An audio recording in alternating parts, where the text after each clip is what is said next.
So guys आज की Monday night raw जो हो रही थी Ottawa Ontario Canada tyre centre से वो फाइनली एंड हो चुकी है। और आज तो जो हुआ उसकी उम्मीद न आपने करी होगी और न मैंने। तो इसे जानने के लिए वीडियो एंड तक पूरी देखना और चैनल को अभी लाइक एंड सब्सक्राइब कर दो। एंड नाउ आप देख रहे हैं रेसल मैरिक्स एंड सब्सक्राइब करना तो बनता है। वेल शो की धमाकेदार स्टार्टिंग होती है the best in the world CM Punk से, जो एक थंडरस ओवेशन के साथ रिंग के अंदर आ जाते हैं और कहते हैं कि बहुत टाइम के बाद मैं यहाँ पर आया हूँ, बट कुछ शुरू करने से पहले मैं उसे कॉन्ग्रेचुलेट करना चाहूंगा जिसे कभी मैंने न्यूयॉर्क यंकी बोल दिया था। तो all the best John Cena आपकी रिटायरमेंट के लिए, आपने जो भी किया उसके लिए शुक्रिया। लेकिन इससे पहले कि सीना तुम जाओ, मैं तुमसे एक बार लड़ना तो जरूर चाहूंगा अगर मौका मिले तो। लेकिन सीना यहाँ पर नहीं है और ड्रू मैकिंटायर यहाँ पर है। देखो पर मैं यहाँ पर हूँ एंड देखो ड्रू मैकिंटायर को एक सबक सिखा रहा हूँ मैं इतने टाइम से कि भाई तेरे एक्शन का बैकलैश तुझे जरूर मिलेगा, बट वो समझने का नाम ही नहीं ले रहा। ड्रू तूने प्रॉमिस किया था कि तू MIT भी जीतेगा और मैंने प्रॉमिस किया था कि मैं तुझे चैंप नहीं बनने दूंगा। हम दोनों ने अपने वादे को पूरा निभाया, लेकिन अब मैकिंटायर सस्पेंड हो चुका है, उस पर $25,000 का फाइन भी लग गया है। बट मैं एडम से कहूंगा कि सस्पेंशन हटाओ यार, मैं उससे लड़ना चाहता हूँ। मैं पूरी तरीके से रेडी हूँ कि तभी वहाँ पर सेथ रॉलिंस आ जाते हैं, लेकिन तभी पंक उन्हें देखकर अनाउंस टेबल पे जाके बैठ जाते हैं। जिसके बाद सेथ रॉलिंस रिंग में आते हैं और कहते हैं कि भाई तुम डर गए क्या, वहाँ पे क्यों चले गए, अंदर आओ बात करते हैं मर्द की तरह। तुमने अभी कहा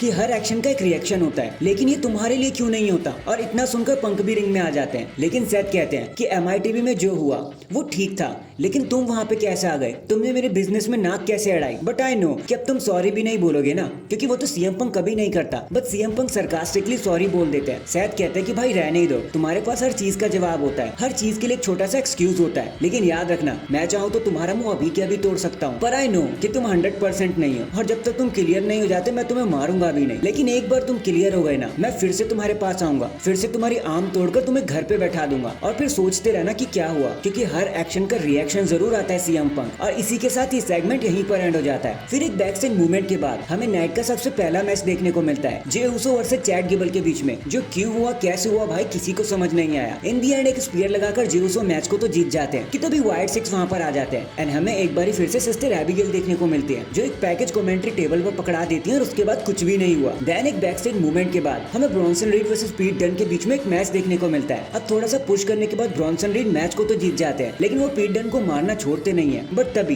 पीट डन के दो शेमस वहां पर आ जाते हैं और हाल फिलहाल के लिए ब्रॉन्सन रीड को न्यूट्रलाइज करने में कामयाब हो जाते हैं। लेकिन फिर जब शेमस पीट डन को गले लगा रहे होते हैं तो पीट डन उन्हें धक्का मार देते हैं झटके से और कहते हैं कि दूर हो जाओ मुझसे। और शेमस सरप्राइज हो जाते हैं कि भाई इसने ऐसा क्यों कर दिया, मैंने तो इसकी जान बचाई थी। इसके बाद हमें दी इंटरकॉन्टिनेंटल चैंपियन सैमी ज़ेन देखने को मिलते हैं, जो सबका वेलकम करते हैं और बताते हैं कि कैसे उन्होंने ब्रॉन ब्रेकर के मिथ को तोड़ दिया और सैमी ज़ेन अंडरडॉग नहीं है, उन्होंने हरा दिया ब्रॉन ब्रेकर को। ये उम्मीद किसी ने भी नहीं की होगी। इतना सुनते ही वहाँ पर ब्रॉन ब्रेकर भी आ जाते हैं और वो ज्यादा कुछ बोलते ज्यादा कुछ समझते, बस वो यही कहते हैं कि भाई मुझे कोई भी हराए, लेकिन सैमी तुम वो पर्सन नहीं हो। जिसके बाद वो सैमी को मारना शुरू कर देते हैं, तोड़ना शुरू कर देते हैं। स्पीयर स्पीयर स्पीयर का माहौल हो जाता है मंडे नाइट रॉ पर। लेकिन जब ज्यादा ही होना होता है तो आइजिया ड्रैगनोव वहाँ पर आ जाते हैं, लेकिन ब्रॉन ब्रेकर सरकास्टिकली कहते हैं भाई मैं तो डर गया। जिसके बाद बैक स्टेज में आइजिया ड्रैगनोव एडम पियर्स से लड़ते हुए कहते हैं कि भाई मुझे ब्रॉन ब्रेकर चाहिए, और ये मैच ऑफिशियल भी हो जाता है। नेक्स्ट हमें एक 6 मैन टैग टीम मैच देखने को मिलता है judgment day versus Awesome Truth and Braun Strowman के बीच में। बताने को यहाँ ज्यादा कुछ खास है नहीं। जजमेंट डे ने एक बार फिर से अपने डिस्ट्रैक्शन गेम खेलते हुए नजर बचाते हुए एक कूप डे ग्रास लगा दिया और मैच को जीत गए। जिसके बाद ब्रॉन स्ट्रोमैन गुस्से में जजमेंट डे को चेस करते हुए नजर आते हैं। इसके बाद हमें एक लंबा चौड़ा बैक स्टेज मूवमेंट देखने को मिलता है विद बो Dallas and all. And guys trust me, match को जरा भी इंटरेस्टेड नहीं हो कवर करने के लिए, क्योंकि कुछ भी एक्साइटेड नहीं होता। बो डैलस अंकल हाउडी और ज्यादा कंफ्यूज ही करके चले जाते हैं, तो इसे फुल इग्नोर मारेंगे। वैसे भी ये स्टोरी लाइन से कुछ लेना देना वैसे भी नहीं था। नेक्स्ट हमें ब्रॉन ब्रेकर वर्सेस आजिया ड्रैगनोव के बीच में एक सिंगल्स मैच देखने को मिलता है। अब गाइस ट्रस्ट मी, ये नाइट का सबसे बेस्ट मैच निकल कर आया। हालांकि माहौल सेट कर दिया इन दोनों ने, एकदम हार्ड हिटिंग रेसलिंग हमें देखने को मिली। पर जब ड्रैगनोव मैच को जीतने वाले थे तो ब्रॉन ब्रेकर उन पर स्टील चेयर फेंक देते हैं। डिस्क्वालिफिकेशन की मदद से विनर बन जाते हैं आइजिया ड्रैगनोव, लेकिन उसका कुछ फायदा कहाँ होने वाला था।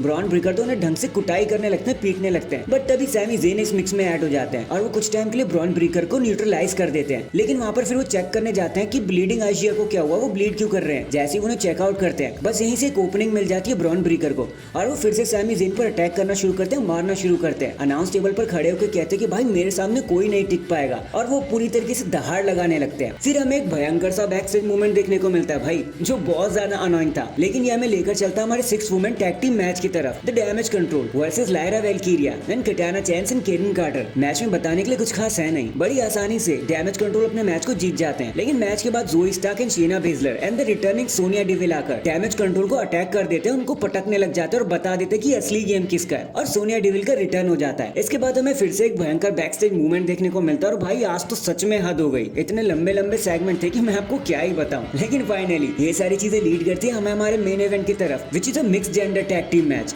ज़ेलेना Vega, Rey Mysterio versus Liv Morgan and Dirty Dom Dom. अब ये मैच काफी अच्छा था भाई, ट्रस्ट मी काफी मजा आया है देखने में, एकदम नई सी फील आई। बट जब रे मिस्टीरियो मैच को जीतने वाले होते हैं तो लिव मॉर्गन एक स्टील चेयर फेंक देती है रिंग के अंदर, रेफरी चेयर को लेकर डिस्ट्रैक्ट हो जाते हैं, जिसके बाद लिव मॉर्गन उन पर अटैक कर देती हैं। फिर डम डम अपना स्प्लैश लगाकर for the first time ever अपने पिता को पिन करके मैच को जीत जाते हैं। लेकिन जैसे लिव एंड डम डम एक दूसरे को एक्सेप्ट करते हैं, सेलिब्रेट करने लगते हैं, तभी वहाँ पर दिस इज ब्रूटैलिटी प्ले हो जाता है और मामी अपना रिटर्न कर लेती हैं, और लिव मॉर्गन तो उन्हें देख के ही भाग जाते हैं कि भैया हमें यहाँ कुछ नहीं करना। लेकिन तभी मामी डॉम डॉम के पास चली जाती है और बोलती है मेरे पीठ पीछे ये क्या चल रहा है। एंड डैंग, इसी रिटर्न एंड धमकी के साथ हमारी आज की मंडे नाइट रॉ यहीं पर खत्म हो जाती है। वैसे आपका आज के शो के बारे में क्या कहना था, कमेंट करके जरूर बताना। एंड चैनल पर नया है तो चैनल को जल्दी से लाइक एंड सब्सक्राइब कर दो। बाकी मैं मिलता हूँ आपसे किसी और अपडेट के साथ, तब तक के लिए अपना ख्याल रखें और खुश रहें।